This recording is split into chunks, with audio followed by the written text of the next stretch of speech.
YouTube, it's your girl Drea, and I'm back with another video. So today I have another story time for y'all, and we're gonna jump right into it. But before we do, like always, if you haven't subscribed, hit that subscribe button below, y'all. Matter of fact, sis, we're gonna take a moment of silence just for you because you haven't hit that subscribe button. So let's do that.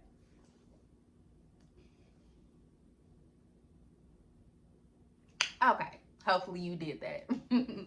So like I said, we have another story time today, and this story time is about Crazy from my last video. So if you haven't seen that story time, go back and look at it because this is about him. So at this time that I'm gonna start this story off, me and Crazy had been in a relationship for about 3 months at this time. And yeah, it's crazy because if you did watch the last video, I said in that video that when he got me home that night that I was never gonna see him again, but we were in a whole relationship. Boy, if you don't Relationship, and yes, this is about 3 months in. So yes, yeah, don't look at me like that because y'all already know we be doing shit we ain't got no business doing, so don't even look at me like that, okay? And this is basically a story on how I basically got away from him, okay? And I say got away from him for a reason. Only 3 months into that relationship, I believe I had broke up with him probably somewhere around maybe 5-6 times, maybe more than that actually, in that 3-month period. This particular day, I had broke up with him maybe 2 weeks prior, and I had blocked him off of everything and stopped talking to him, or tried to stop talking to him, but he was cuckoo. That's why his name Crazy. So all of the events leading up to this last time that I had broke up with him, all of the breakup events, he would always, once I did that, he would always do things like text me how he was gonna kill me or what he was gonna do to me.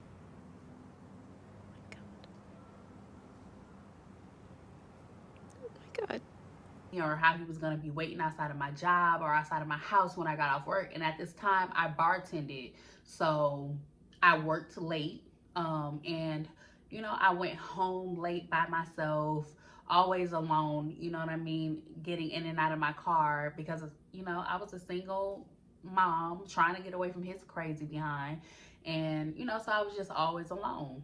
So like I said, I had broke up with him maybe 2 weeks prior to this night. He had kept texting and calling my phone, wouldn't let up. Even if I blocked his number, he would call from different numbers. I'm talking about texting from different numbers, like one after another, just crazy. And like I said, this was 3 months in. I did care for him a little bit. I wasn't in love, but I did care for him a little bit. So eventually, you know, after all of the begging and all of that, it kind of had wore me down again. I had went over to one of his best friend's house because of his girlfriend. Me and his girlfriend were cool. So at that time, I bartended, and I also was in customized clothes. If you refer to one of my older Instagrams, it has like all of my clothes and designs and all that kind of stuff that I used to do on there. But yeah, I used to make clothes. So his friend, which I'm gonna call his friend Jamaican because he was a Jamaican dude, had a girlfriend, and I'm gonna call her Pretty because I really thought her face was like really, really pretty. Pretty had asked me to come over. Her and Jamaican had just, well, they just rented out a little space so that she can open up a little boutique.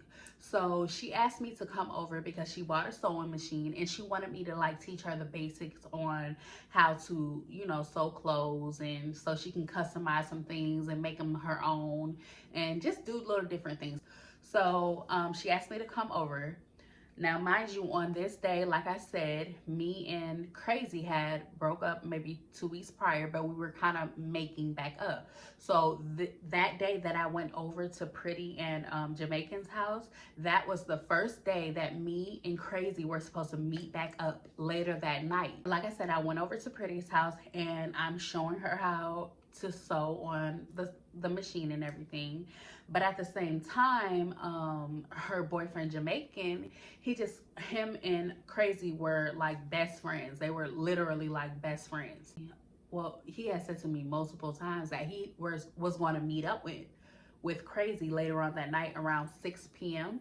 And me and Crazy was supposed to meet up around 8 that night. So he was saying they had to take care of some type of business. You know, that was normal. They always was together, just doing whatever they did, you know. So it was just normal. But he kept saying it. He said it like maybe around 3 times, which was kind of like, I'm like, okay, you know, because he just kind of kept saying it. We're just doing what we're doing, and I got ready to go. When I got ready to go, it was around 3 p.m. I remember because I was saying something about making it back to my side. They were in Buckhead, and I was saying something about making it back to my side of town in Atlanta before 3 p.m.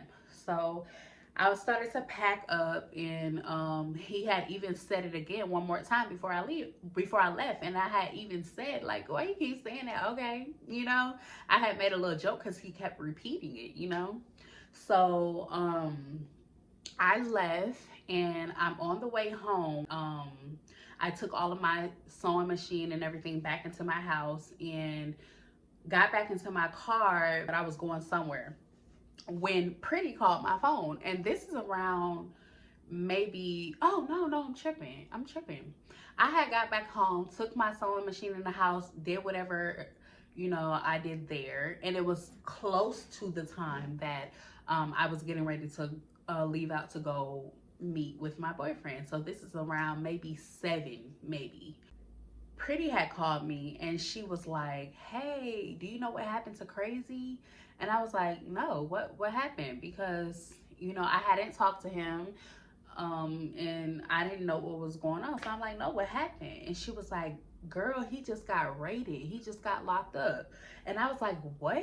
You know, and I'm like, how did you know? You know what I mean? And then it had clicked in my head. I'm like, oh boy was supposed to meet with him at 6, so maybe that was how she knew.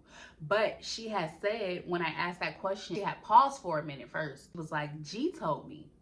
Now, when she said G told me, it didn't register who G was because I thought, you know, I had met all his friends. He wasn't from Atlanta, so he didn't have many friends.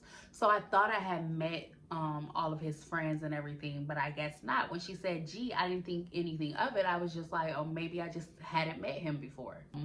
I was like, oh, okay, well, I don't know who that is. You know, it was so much going on. I just didn't put everything together that it was after 7. And Jamaican said that he was going to meet with him at 6, but when she told me that G told her that he got locked up, or them that he got locked up, I was just thinking, you know, maybe plans had changed or whatever. I was on the phone when she called me. I was on the phone with this other girl.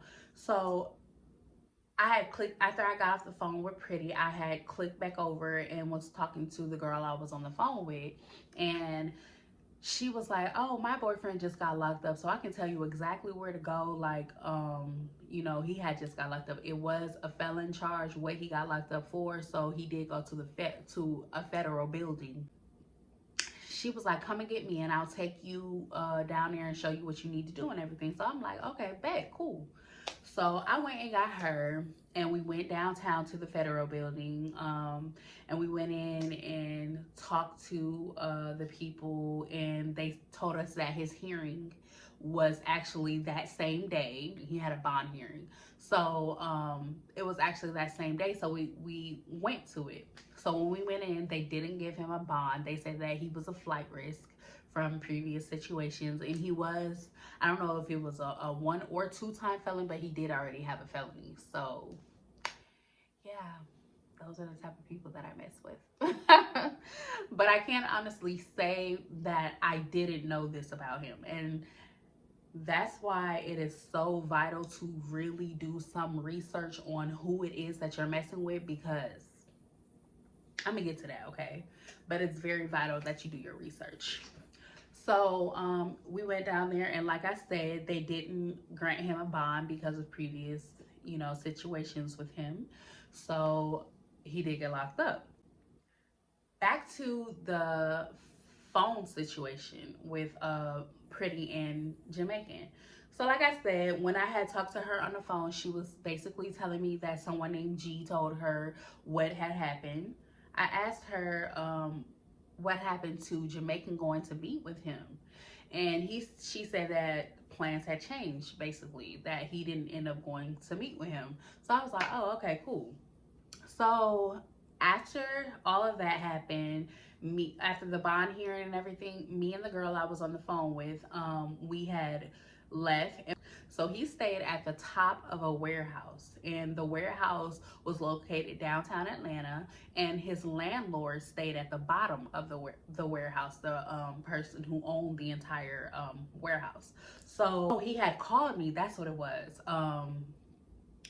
The crazy had called me while he was locked up, and he had told me to basically go. He said he didn't have long to talk, but to basically go get his paperwork from the landlord. Like I said, he wasn't from down here. He didn't really know anybody. Him and his landlord had built some type of bond or whatever. So I guess when everything happened, he had him give his paperwork to the landlord so that the landlord could give it to me. We went back to the warehouse and talked to the landlord, and it was his landlord and some other guy that was there, and they were telling us what had went on, and they said that they were just outside talking, and all of a sudden it was a bunch of police that just swarmed everywhere, and they had guns drawn down on them and told them to get on the ground. And you know basically they have been watching him from the paperwork. This is me reading everything off of the paperwork. So from the paperwork, it said that they had been watching him for about 6 months or so, and the charges were he had sold drugs to a CI, which is a confidential informant. They had confiscated the light to a gun, the laser light to a gun. No gun, but it was the laser light, and I believe for that laser light alone, he got 7 years. So just so y'all know. But they had confiscated that laser light, and they also confiscated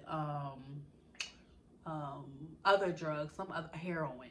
No, he sold heroin to the CI, and the laser light, and I believe that was it. So yeah, that was his charges. That was that, and I had talked to him on the phone after that, and he was basically trying to explain what had went on, which was the same story that the landlord and the other guy that was there had told us about how everything happened. And I had the paperwork, so when he called me, I was basically running down like everything that it said on the paperwork. And I told him that it said that he sold to a CI. Okay, so and they found the laser light and whatever else, and that they had been watching him for about 6 months. And the crazy thing is, when I was like on the phone with him, like time after time, I would always hear like an echo. It was like a clicking in of an echo sound and going out, which I never really thought anything of it, because I didn't think that people were listening to him on the phone or anything like that. I just thought it was something wrong with the phone, but that was probably them, or tapping his phone or listening to him. But yeah, it was just crazy. But I told him all that had went on, and he asked me how did I know. So I told him that Pretty told me that someone named G had told her what happened, because he was like, well, how did you know? And he had paused on the phone, and he was like, G. And I'm like, yeah, gee, I was wondering who that was. I didn't, I know I'd never met him before. And he was like, G is Jamaican. That's his street name. Oh my God! That's what he said to me. He said, G is Jamaican. That's his street name. So he was definitely pissed after that. So his court date had came up, a few days later. So they had a court date, and I went. So when I went to the court date, there was another young lady there. It was like, I don't know what nationality she was, but she wasn't black. You know what I mean? And she had a off look about her, like maybe she was in the streets or whatever. But she was also there. And so we're walking up to the courtroom, and we happened to get on the elevator at the same time. My sister had went with me at this time, but we happened to get on the elevator at this time together. And she was like, hey, are you here for crazy? And I was like, yeah, like, who are you? And she was like, oh, I'm just a friend, just here for support. And I was just kind of like, like, I don't know. I was just kind of looking her up and down because, like I said, she just, I don't know. Anywho, we went up to the courtroom. They basically gave him 10 years. They gave him 10 years. And so after everything was over, he had his belongings when he got locked up, his wallet, his hat, his, what else did he have? That was basically it, just his wallet and his hat. And he started walking towards, the audience. I guess he asked, can he give the stuff to one of us? And the girl just started walking up towards him like he was gonna give her his stuff. And he just kind of walked past her and gave me his stuff. And honestly, I kind of was like, I don't want this, because I don't know. I was just kind of confused about the other girl, and it was just weird or whatever. But he got 10 years, and the whole situation was crazy. After that, I had talked to him on the phone a couple times. Basically went to look up his charges after that, because I just wanted to know exactly what they were charging him with. And when I looked up his phone, this is why I said that you really need to do like a thorough background check on who you're dealing with. Because when I looked up his charges, that man had it had to be over at least 10, 12 different mugshots, different charges. Like it was so many charges that he had been charged with before, like before this time. I'm talking about child endangerment, battery, all kinds of stuff, like all kinds of stuff. And I was completely shocked, okay? And it just took me back to basically him always texting me when I tried to break up with him, what he was gonna do to me, for me breaking up with him. And I'm like, I always believe when somebody says something like that, and it's hard to get away from people who act like that. Whether you want to believe it or not, it's not easy to just stop messing with somebody like that. It's actually very hard, especially when they don't want to leave you alone. And I didn't want to get my family involved. I never had told my sisters, my brothers. I never told my dad. I never told anybody about how he used to say those type of things. And he never put his hands on me, never. But he did say those things, and it was always passion behind what he was saying through text. You know what I mean? He wouldn't really, when I talked to him on the phone, he wouldn't really say, he was always calm when I talked to him on the phone. But when he was texting, when I wasn't answering the phone or responding to his text, when he was texting me, it was always super passionate and long text. And he was texting so freaking fast. I'm talking about whole paragraphs so freaking fast, like ridiculous. weird, like completely weird. And yeah, it's really not easy to stop messing with somebody like that. That is serious. So that's why I say, if you are messing with somebody, try to look them up. Try to get their real name and try to look them up, because you really never know who you are messing with. Like, you never really know, because I absolutely had no clue what I was dealing with until I looked up them charges. And by this time, I believe he was about 2 months into his sentencing when I looked up those charges. And when I seen that, it was cold turkey cutoff. Okay. So that was it. I didn't want him to think I was gonna be there, when he got out, or none of that. So I let that alone right then and there, and I haven't talked to him since, literally.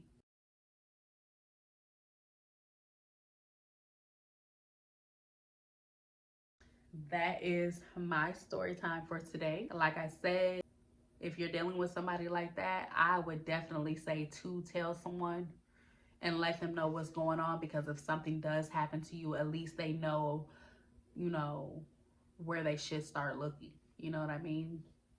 Definitely get help. So thank y'all for watching this story time today. Please like, comment, and subscribe, and I will be back with another one. See y'all later.